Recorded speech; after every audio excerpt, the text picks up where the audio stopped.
with that gospel reading, it would be easy to preach from that, but it's also a feast of the year, so instead I decided that we would look at the book of Galatians. It's the book that we're going through over the course of the summer at camp, so it's good to be prepared for it when the time comes. And also, it is a very good section to look at, especially following last week's sermon from the middle of Galatians. Paul starts out his letter talking about the large letters he writes with his own hand. And see, there's something really interesting about that to me, because, you know, that to me that talks about how this is an autograph that is authenticated, it is his. And there's something really interesting. I'm a big comic book or graphic novel collector, and I have thousands of comic books. And I recently learned from a comic book person that my comic books that have autographs on them cannot be authenticated by the company that does authentication unless they're there to see it happen. They will not authenticate it unless that person is physically there. He talked about a friend who had something with the certificate of authenticity directly from DC Comics saying that this is the autograph of this writer. This is Peter David's autograph. And he sent it in, and he got it back, and they said they couldn't authenticate it. Now, in this case, Paul is writing with his own hand, saying, this is me writing. He does that a lot in this book. He does a lot of saying, I am telling the truth. I am telling the truth. What I am saying is no lie. Please believe me. Please believe me. We talked about this on Friday. I went back to Jerusalem, and all I saw was Peter. Okay, I saw James, Lord's brother, as well, but that's just two of them. Believe me. Believe everything I've been saying in this book, because it was very important for him.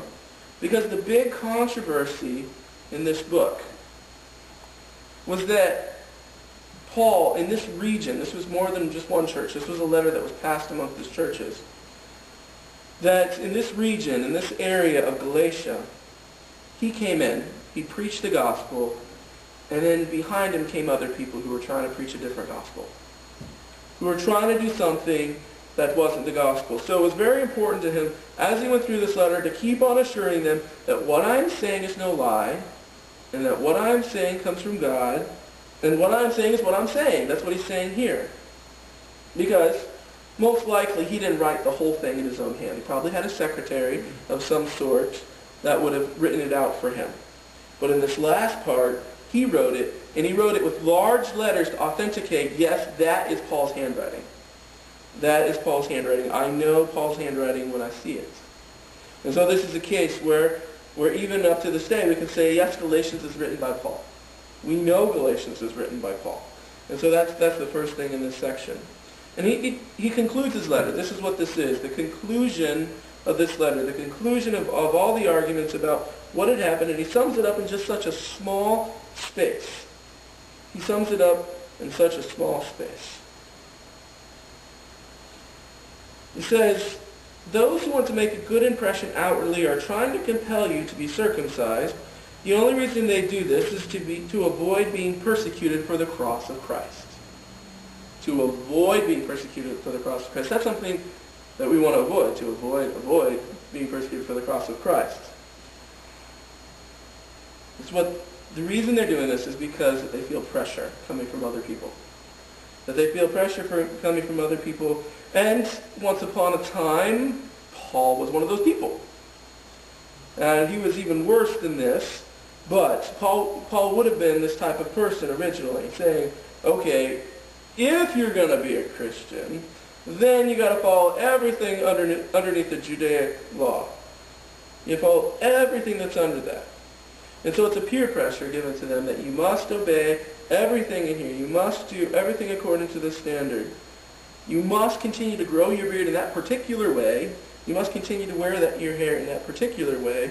And you must do this very painful thing as well. So, the only reason is to avoid being persecuted for the cross of Christ.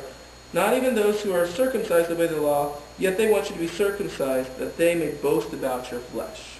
Again, this is peer pressure, is what this is. That this is simply peer pressure. You must do this because everybody's doing it.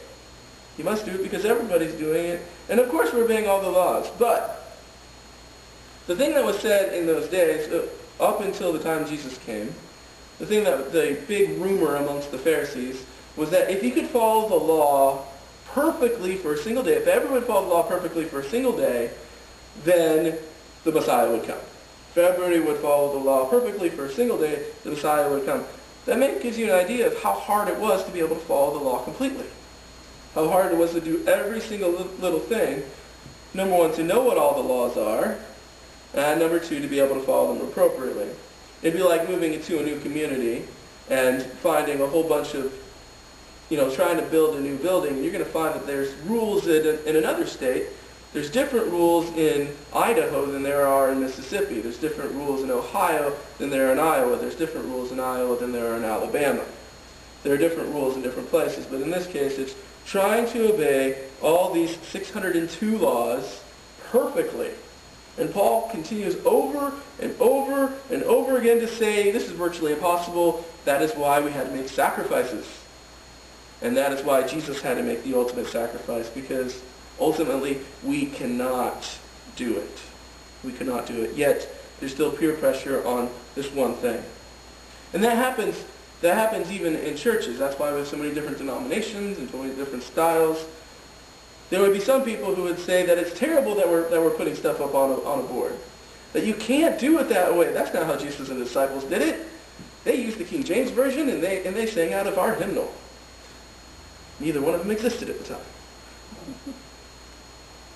But it's peer pressure that was given to them, that it's a particular thing they want to do, and the peer pressure was so that they would not be persecuted, so that they would not have people talking bad about them, saying it's so terrible that you sing off the wall and that you use the NIV. That's awful.